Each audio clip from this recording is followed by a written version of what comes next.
Welcome to the Hammer Territory Podcast. My name is Shawn Coleman. Hope wherever you are and wherever you are listening, you're having a great start to your Wednesday, awesome into your Tuesday. Of course, the Hammer Territory Podcast, part of the Foul Territory family of podcasts. Always a pleasure to be with you. Once again, here with my co-host, Stephen Tolbert. Stephen, I told you before the show, I'm trying to be as positive as possible, but I'm just going to be honest. There are very few times over the past few years in doing these podcasts, covering the Braves, what have you, that I've started off a podcast pissed off. I'm pissed off tonight. I'll be honest with you. It was not a fun night to watch Braves baseball. Just a miserable performance, as you put it, on X. Yeah, what's up, Shawn? It's my normal tagline here is it's always good to do these with you, but I don't know. Tonight, I'm not. That was miserable baseball that we watched tonight. I mean, that was just miserable baseball. We're recording this on Tuesday night, right after the first game against the Cubs, and the Braves just got walked off in 10 innings. And I mean, it was just, the offense has just been invisible for more than a month now. I mean, the wind is blowing out in Wrigley Field. Like that's a scenario where you typically score like 7-8 runs, especially a team as talented as this one. They score 3 runs. I mean, they all came early in the game. The Braves have been doing this weird thing where they can score a decent amount early in the game and then just like after the 5th inning, like I tweeted it out, like after the 5th inning in the last month, the Braves have like a sub 50 WRC plus as a team, which is just banana. I mean, that just doesn't make any sense. Tonight was miserable because they just had chance after chance after chance after chance after chance and just did absolutely nothing with it. And it's not like they were. It's not just that. It's not just the results. Honestly, that's not what pisses me off. It's the quality of at bats that the Braves are putting up right now that really annoys me. Like in that 10th inning was just disgusting. Like Matt Olson's having some atrocious at bats. Michael Harris. I mean, Michael Harris had a home run tonight, and still managed to put up like 4 atrocious at bats. Like that's hard to do, but that guy's got to learn how to take a pitch. I mean, Ozzy Albies has left like a small army on base the last 3 games. Like it's been bad. It's been very bad. And, yeah, I'm frustrated. I know you're frustrated. I know Braves fans are frustrated. This is, we try to stay pretty level headed about this stuff. It's a long season. It's just May. I think this one is a little worse than the rest. Just not just because the Braves lost, but it's how they lost. Dumb base running decisions, horrible offensive execution. Can't even get a runner over. I mean, the Braves ended the 10th inning with a runner on first. Like they didn't even end the inning with a runner in scoring position. That's how poorly they played that inning. I mean, it's just been brutal. But yeah, we're gonna get into it all, including the doubleheader, which was another fun day of Braves baseball. But yeah, we'll get into it all tonight. Absolutely. And I want to keep it in context, right? This was one of the more frustrating games that we saw the Braves play all year. 0 for 14 with runners in scoring position. And I want to keep it in context with the fact that, yes, let's acknowledge it. We're 27-18 so far this year, still 9 games over 500. The Braves have struggled in the month of May for years now. This is nothing new. They have struggled in the month of May over the past couple of years. They always seem to bounce back. We'll get into a little bit later as to why they have a good opportunity to bounce back over the next few weeks. But it is a long season. There's plenty of time, and more than likely, I'm very confident that they'll get back to normal Braves baseball in time. But I do think that it's noteworthy just how long we've been going through this for about a month now, just how noteworthy their struggles are with runners in scoring position. Stephen, we talked about it last week about when the Braves offense really started to struggle, and that was back towards the end of April. I point to April 26th when we started that series against the Guardians, and that's when we started having series where we faced really good pitching staff after really good pitching staff after really good pitching staff. But since April 26th until the present, if you look at every team's production with runners in scoring position, over that time frame, since April 26th to entering tonight, the Braves were last in overall plate appearances with runners in scoring position. They were last in strikeout percentage, meaning they were striking out more frequently than any other team with runners in scoring position since April 26th. 26th in walks and 28th and ISO. So yes, they've had the most off days this season, so that may contribute to the plate appearances. But what all those numbers come to mean is this: they are having less overall opportunities to score than any team in baseball. And even when they get those opportunities, to your point, they're having the least frequency of productive at bats. The team right now is not hitting home runs. But even more importantly, that when they're not hitting home runs, they're just in general struggling to create any sort of consistency when it comes to scoring runs, and that keeps rearing its ugly head, and it makes playing winning baseball very hard to do. A lot of it has to do with the quality of pitching that they're facing, but a lot of it also just has to do with this Braves team right now just cannot put together the consistent productive at bats it needs to be able to score runs if they're not hitting the home run. Yeah, I mean, and even when they hit a home run, it's been solo shot after solo shot. I think Arcia had a 2-run homer tonight, but I mean, they've been hitting a lot of solo home runs. That when they've got guys on base, they're doing very, very little, which is why they're scoring one at the most 2 runs at a time. I mean, yeah, and it's been everybody. I mean, Acuna's looked like a shell of himself so far this year.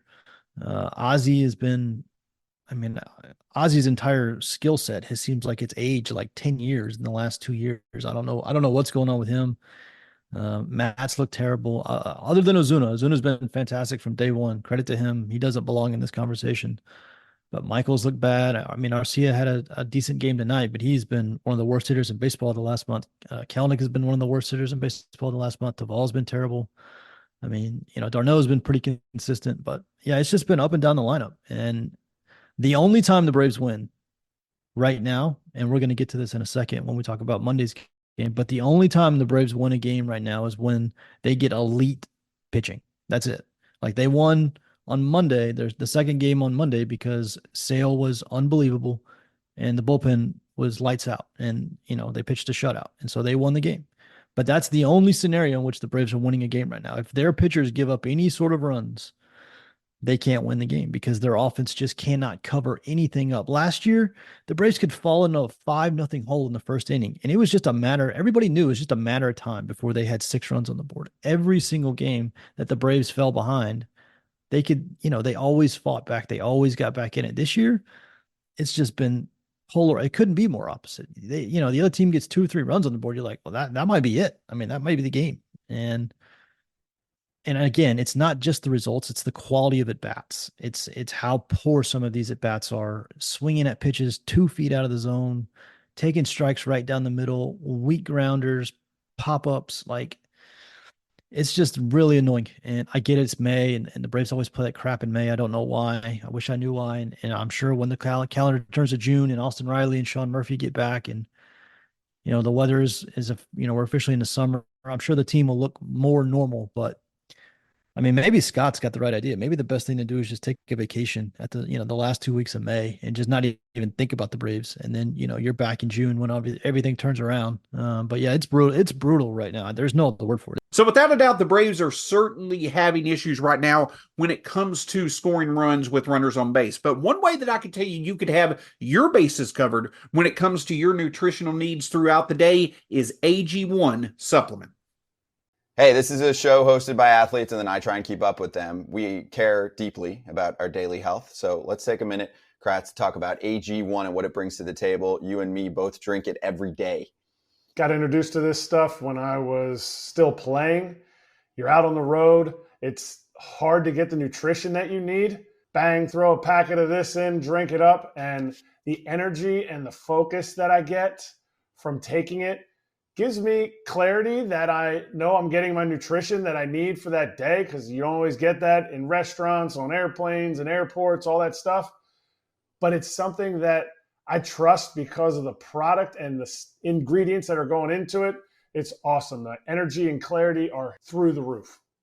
Yeah, and for me, I'm lazy. I need the travel pack. Also, I just can't deal with a ton of multivitamins. So I love that every scoop also includes prebiotics, probiotics, and digestive enzymes for gut support. I recommend it to fam and to friends because they make the formula based on the latest science, and it maintains the high quality standards. It's a foundational nutrition supplement that supports your body's universal needs like gut optimization, stress management, and immune support. And since 2010, AG1 has led the future of foundational nutrition, continuously refining their formula to create a smarter, better way to elevate your baseline health. If there's one product I had to recommend to elevate your health, it's AG1, and that's why we're excited to welcome them as a new partner. If you want to take ownership of your health, it starts with AG1. Try AG1 and get a free 1-year supply of vitamin D3K2 and 5 free AG1 travel packs with your first purchase at drinkag1.com/Val. Again, that's drinkag1.com/Val.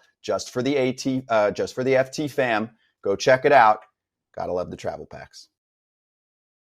So, Stephen, yeah, without a doubt, we're definitely, not in the best of moods after, Tuesday night's performance for the Braves in Chicago. Once again, a lack of being able to score with runners in scoring position. It cost the Braves a very winnable game. But Monday, I think was, again, it did have its disappointments, but Monday continued one of the more positive themes that we've seen so far this year when it comes to the Braves, and that is the performance of both Reynaldo Lopez as well as Chris Sale. And want to give Charlie Morton props. He struggled to start the game on Tuesday, but was able to bounce back with some very efficient innings to get the Braves 5 innings. He more than did his job. The Braves pitching staff is doing their job in terms of putting the Braves in a position more often than not to win games. But when it comes to, let's first start with Reynaldo Lopez, listen, he probably at some point in time is going to regress, but he continues to be very efficient in terms of his outings. He did more than enough yesterday to put the Braves in a position to win, even though they lost 6-5. Stephen, he looked very good on the mound once again, especially coming off a bit of an injury scare in his previous start. Oh, Ronaldo's been great. I mean, the pitching's been great, even tonight. I mean, Charlie was fantastic. Gutting through 5 innings to leave with the lead. And the Braves, the bullpen and the bullpen pitched pretty well too, but the offense just couldn't do anything. But yeah, on Monday, Reynaldo looked another great outing. I mean, he only gave up 1 run while he was in there. His second run scored. It was an inherited runner that scored off of Minter when he came in. So yeah, I mean, 6 innings, technically 2 earned runs. He's got a 1.54 ERA. The Braves had a big lead obviously when he left and they couldn't hold it and ended up blowing it in the 8th and the 9th. But he's been fantastic. And obviously we'll talk about Chris Sale here in a second, but he's been fantastic. Those 2 signings by Alex, or 1 signing with Reynaldo and a trade for Sale, but those 2 moves by Alex have just been tremendous. I mean, I don't know where the Braves would be right now without those 2 guys, because the only time they're winning games, like I said earlier, is when one of the pitchers is going out and throwing 7 shutout innings. That's about the only way the team can win right now. So, and those guys I've pretty much answered the bell. Both of them have ERAs and either in the 1s or in the 2s. So, great game by Reynaldo. He looked really good. He's been able to hold his fastball velocity throughout 5-6 innings, which was always the concern with him coming out of the bullpen the last few years. So. I am interested to see what they do with him, if they just let him go, pitch as many innings as he can, or if he wants to. Alex has talked about in the past how they don't really believe in innings limits because they've seen it backfire so many times. So they really just take it on a case-by-case, day-by-day basis. How a guy feels is kind of what they go off of. So I'm guessing as long as he feels good, they're going to let him pitch. I don't think they're going to, there was some talk about whether they would try to limit him. He hasn't thrown more than 70 or 80 innings in a season in 3 or 4 years. So, but he's been fantastic. He's been a godsend. He's been way better than I ever thought he'd be as a starter. Even if he regresses some, he's been tremendous.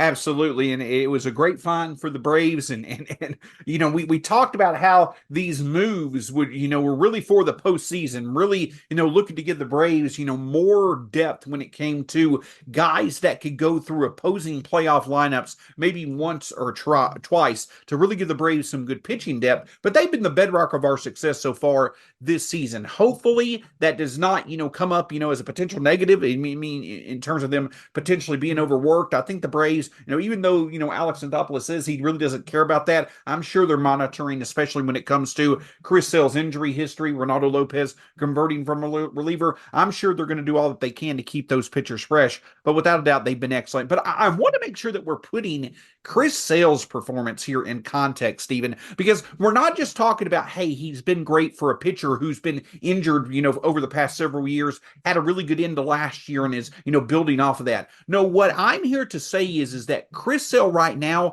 is going through one of the more impressive stretches of pitching in his entire career. That includes, you could stack up what he's doing right now versus some stretches that he had when he was among, if not the best pitcher in the American League in the second half of last decade. Chris Sale has been absolutely incredible. 20 scoreless innings now over his past 3 starts, over his past 4 starts. He's had at least 9+ strikeouts and has allowed 1 or less runs. He's the only 3 pitchers in baseball history, age 35 or older, have had that type of performance in 4 straight starts. Max Scherzer, Justin Verlander, and now Chris Sale. The point that I'm getting at, Stephen, is that, I know that there are several pitchers right now who could have a claim to be leading that Cy Young race. I'm not saying that Chris Sale is doing that, but what I am confidently saying is that back when Chris Sale was contending for the Cy Young year in and year out several years ago, the performance we're seeing from Chris Sale right now mirrors that, is right on level with that. He's been one of the most dominant pitchers in baseball. Yeah, I mean, and on top of the numbers, which have been unbelievable, he's got 70 strikeouts and 8 walks for the season. He's got 8 walks for the season and 70 strikeouts in 56 innings, which is just bananas. He's got a low 2 ERA, like you said, 20 consecutive scoreless innings. Another lights out performance from game 2 on Monday. But on top of all of that, I mean, how critical have these innings and these outings been given the rest of the team? I mean, given Spencer Strider's gone for the year, the offense has just vanished. The Braves have been dealing with some pretty significant injuries, both, still dealing with Riley and Murphy in the lineup. Pierce Johnson was out for a while in the bullpen. He's kind of holding the team together at the moment. I mean, if we're being honest, I mean, these are critical starts. And like I said, the only way the Braves are winning games right now is if he goes out and pitches the way he is, or one of the pitchers does. And so, I mean, it's not just big time performances based on stats. These are big time performances based on the context of what everybody else is doing around him or isn't doing around him. So, just been a godsend. And, if he stays healthy, man, that's all. If he stays healthy, I don't know if he'll pitch this. I mean, this is absurd what he's doing right now. But I mean, if he's healthy, I think he's going to be, maybe one notch above this, but I think he's still going to be fantastic. I think he's still going to get Cy Young votes. He's just got to stay healthy, and he looks good. And he talked about it all spring training, about how this is the first time in like 5 years he had a normal spring training and a normal off season. And you could tell he just looked great. He looks like the guy from 5 years ago. And, the one good thing about all those injuries he went through the last few years is he doesn't have a lot of innings on his arm. The last few years, the arm is probably pretty fresh versus if he had thrown 220 innings the last 5 years. So I don't know. We'll see if he stays healthy. It's an all-time move by Alex. Basically getting an ace level pitcher for essentially for Vaughn Grissom is what they did. So he's been tremendous, and he's the best player on the team right now. I don't think there's not even a close second, really. And he's carrying the team quite literally. He only pitches every 5 days, but in each of those days, he is literally carrying the team to wins. And it's been amazing. Absolutely. And continuing with that thought, talking with Buster Olney last week, Stephen, he talked about, the fact that, where you stand with Chris Sale. He is a straightforward, honest person. But outside of his performance on the mound, he's someone who has been outspoken about how much he cherishes the opportunity that he has with the Braves, how much he loves the clubhouse. And I've seen a few people talk about, and I think they're spot on, his type of personality, his type of demeanor, his competitiveness, how he goes about doing his job. That right there is the type of personality that you love to have, especially when it comes to a team that struggled in the postseason over the past few years. We've talked about Spencer Strider trying to emerge as that type of personality, but with Chris Sale, you've got that personality. But while it's great to look forward to the postseason and potentially, reap the benefits of that type of personality in the clubhouse during the postseason, I also think that type of personality is a great one to have during these times of struggles. Someone who is going out there, who's going to keep things honest, who knows that other parts of his team are struggling, but when he goes out there, he's doing the best that he possibly can because he takes it upon himself, knowing that's his job to do. So beyond the performance that we're seeing from Chris Sale, I think the type of person that he is and the clubhouse leader that he is and the personality that he is, I think that right now the Braves are really benefiting from it, not to get too low when it comes to these struggles, because they know in time things should improve, and that's especially the case with how well Chris Sale's performed on the mound, but also just a great presence he's been in the clubhouse so far this year. Yeah, I mean, that's one area the Braves are really, I mean, they have done a really good job. I mean, Chris Sale, Charlie Morton, Travis d'Arnaud, Max Fried. I mean, they've got some really experienced, been around the block guys that are tremendous clubhouse guys. Even guys like Matt Olson. I mean, Acuna, Riley, these guys have been around. Ozzy, they've been around for a while now too. I mean, these guys aren't kids anymore. I mean, we're talking 5-6 years in the league at this point. So, I never worry about the Braves clubhouse. Ozuna, we have to mention Ozuna too. Everybody raves about Ozuna as a guy in the clubhouse. But yeah, adding Sale, his experience, obviously, he's one of the most respected guys in baseball. I'm sure anytime he speaks, everybody shuts up and listens very carefully. And yeah, like you said, it probably is helpful to have a guy like that when you're playing like crap, which is what the team is doing right now. They're playing like crap. So, yeah, it is helpful, but I mean, it's all made even more, impactful by how he's pitching. I mean, he's literally, I haven't looked at the odds. Brad would be able to tell you this off the top of his head, I'm sure, but, I don't know what the Cy Young odds are at the moment, but he's got to be in that race somewhere. There's been a lot of really good pitching performances in the National League so far, so he might not be one, but he's up there because he's been elite, and he looks very much like the guy that was the best pitcher in baseball 5 years ago. Absolutely. A couple of other pitching performances from yesterday that I think are noteworthy because, they stood out to me in terms of the bullpen. Obviously, in game one, Joe Jimenez, who, in my opinion, may have been the most consistent reliever so far for the Braves this year. His usage had been, kind of limited, I guess not as frequent, in several days before, his performance yesterday. But the Braves up 5-0, were up 5-2 when he entered, I believe, in the 8th inning, and he gives up 4 runs to the San Diego Padres that resulted in a 6-5 loss.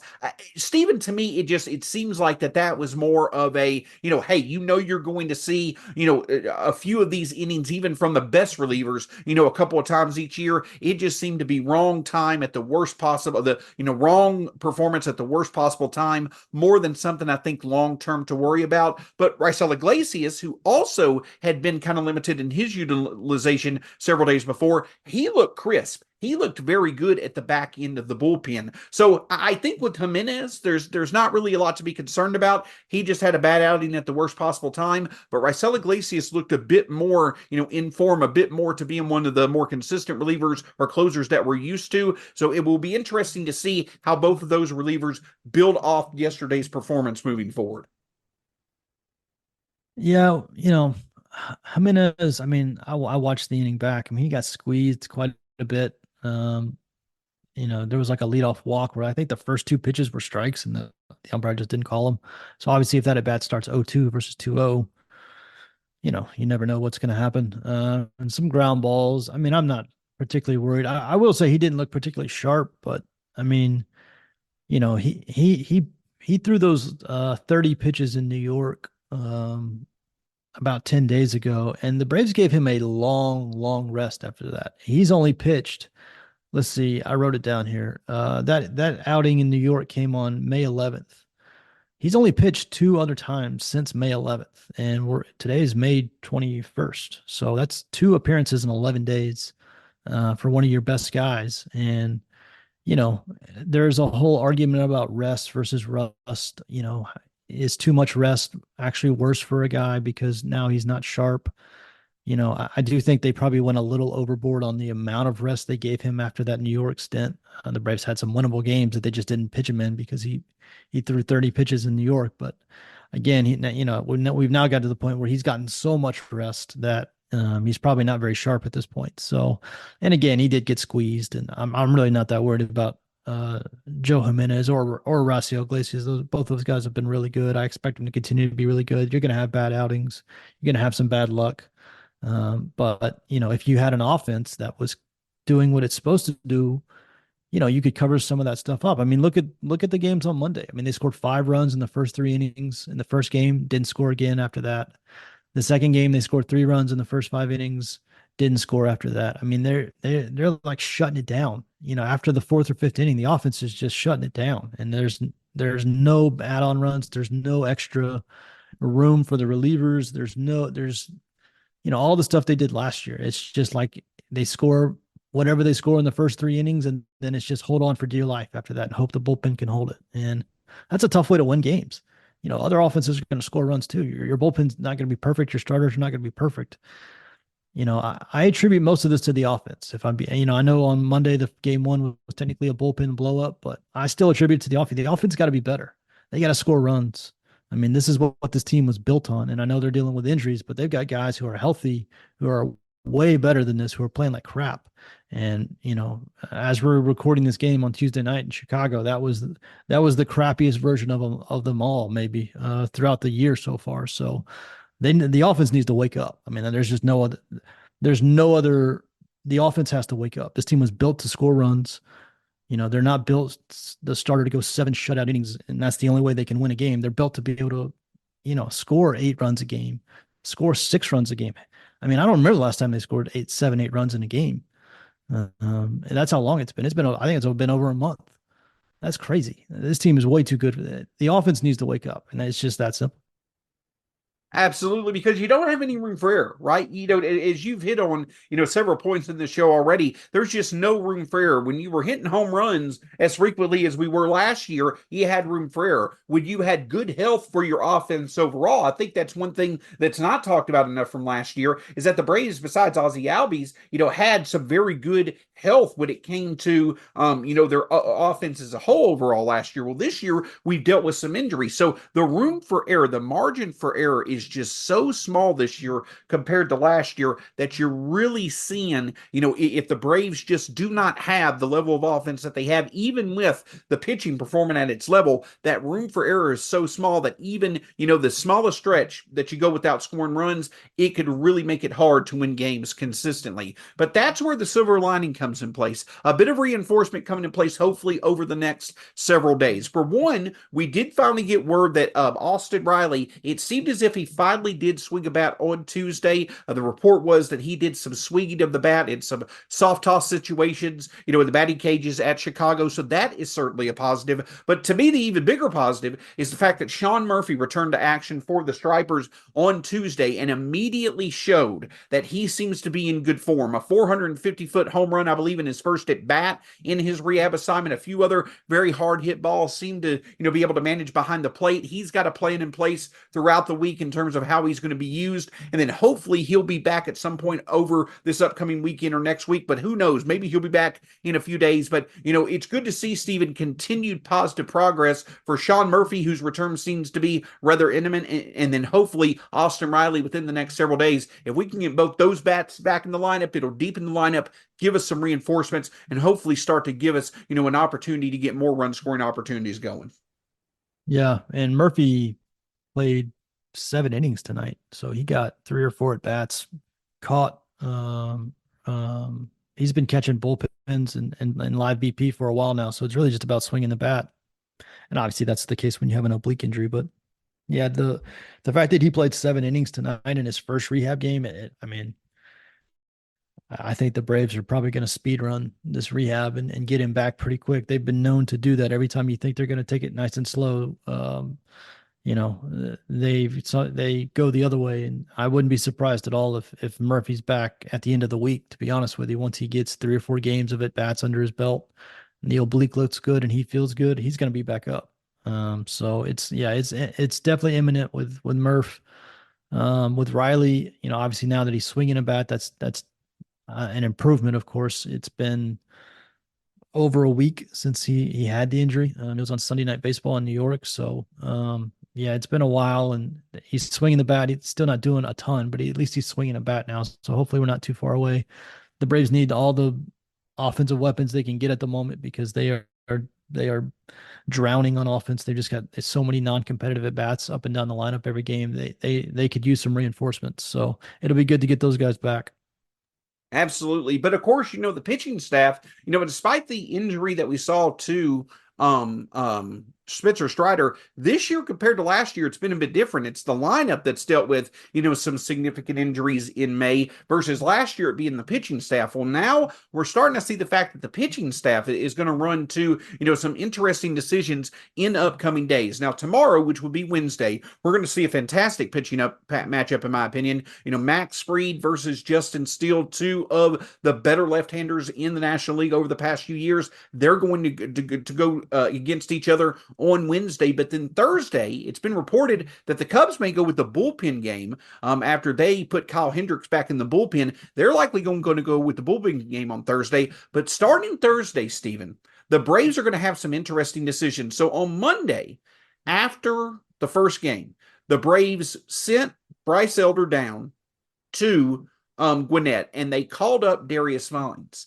And then they also sent down Ray Kerr after game 2. And of course, Ray Kerr is going to be a very interesting case to watch because he's had several outings of pitching multiple innings, has had very good results. Brian Snitker seemed to indicate maybe the Braves will be open to looking at him as a starter, so maybe he's stretched out in Gwinnett. But that's something to watch for Gwinnett. In terms of Atlanta, on Thursday and Friday, right now it's undecided who's going to be pitching for the Braves. The thing is that who starts those games may not even be on the roster as of right now. I think that the options are likely going to be Vines, Dylan Dodd, A.J. Smith-Shawver, or Alan Winans. But the thing is that the Braves are going to have some decisions to make, and they're going to have to possibly bring up a couple of pitchers to start Thursday and Friday's game when it comes to ending the series versus the Cubs and starting that series against the Pirates in Pittsburgh.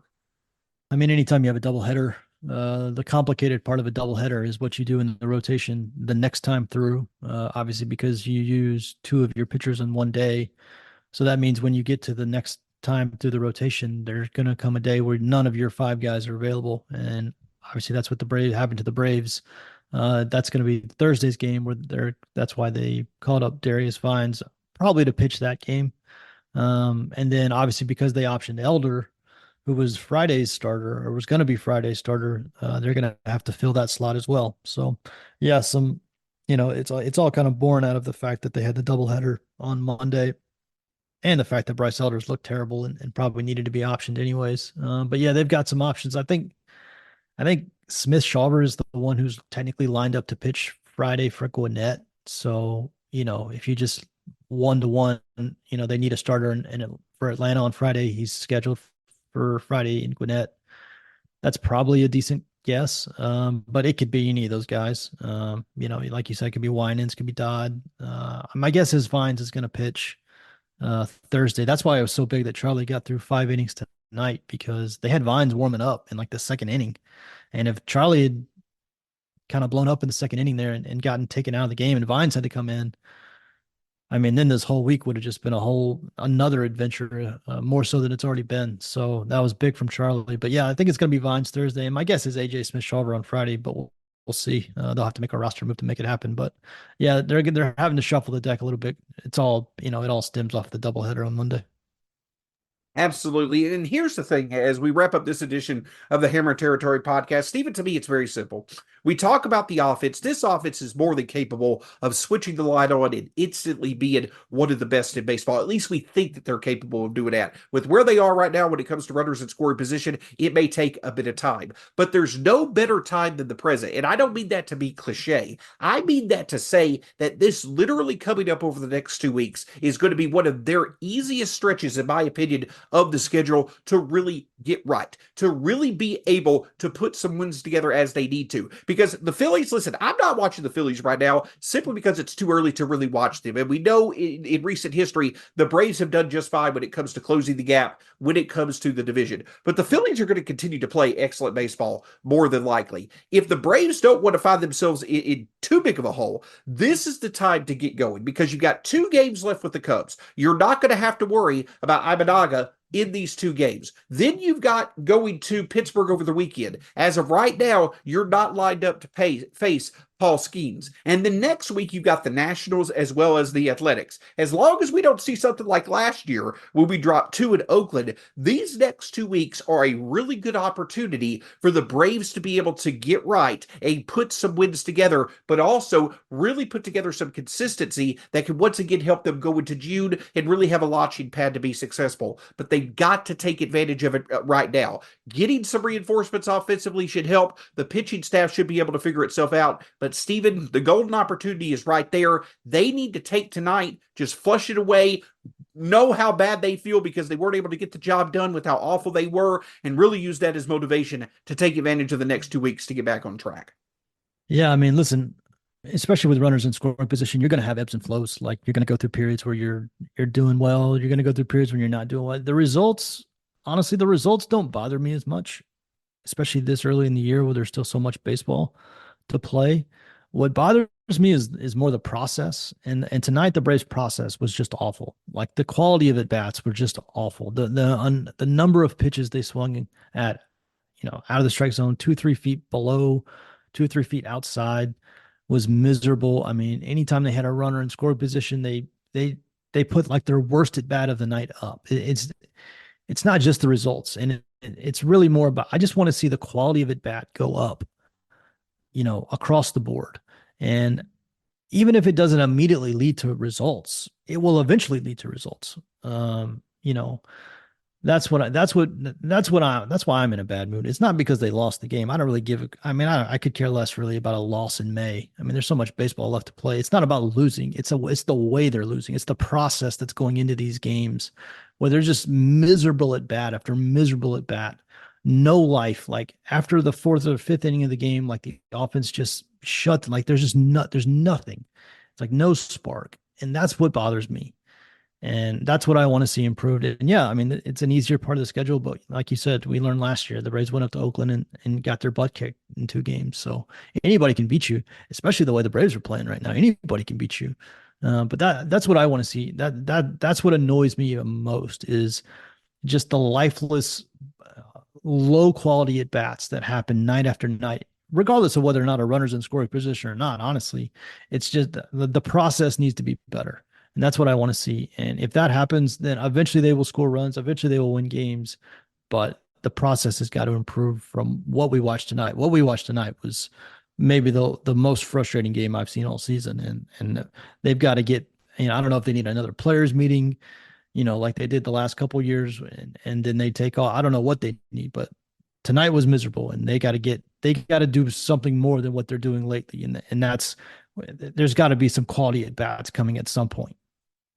Absolutely. Since the start of 2022, we won the World Series in 2021, but I think since the start of 2022, Stephen, that's really when people kind of, realized that, this Braves team, is pretty consistently being, among if not the thought of to be the best team in baseball. But since 2000, at least in the regular season, since the start of 2022, the Braves are now 36-38 in the month of May. In the months of June, July, and August, they're 112-46, a 75% winning percentage. So again, when I say from a grand scheme of things, they've been here before, they've dealt with these struggles before, this team is more than capable of bouncing back, and they're going to bounce back. I have no doubt about that at all. But to your point, we've also not gone through this long of a stretch in many years where their process to finding success at the plate has been so much in question. I think they'll figure it out, but they really need to figure out sooner rather than later, especially with some great opportunities to win games here over the next few weeks. Stephen, as we wrap up this edition of the Hammer Territory podcast, anything else as we go into what should be a pretty fun pitching matchup between Justin Steele and Max Fried on Wednesday? Hopefully the Braves can get some early runs to give Max Fried some support to work with. Yeah, some early runs, and then maybe, if they're not feeling too down about it, maybe some late runs would be tremendous as well. But yeah, it'll be, obviously Max on the mound. You hope for a good outing. The Braves kind of need a good outing just because of they've got 2 probably uncertain starters for Thursday and Friday. So Max's start tomorrow, and obviously coming off a loss. It'd be nice if Max went out and shut down Chicago.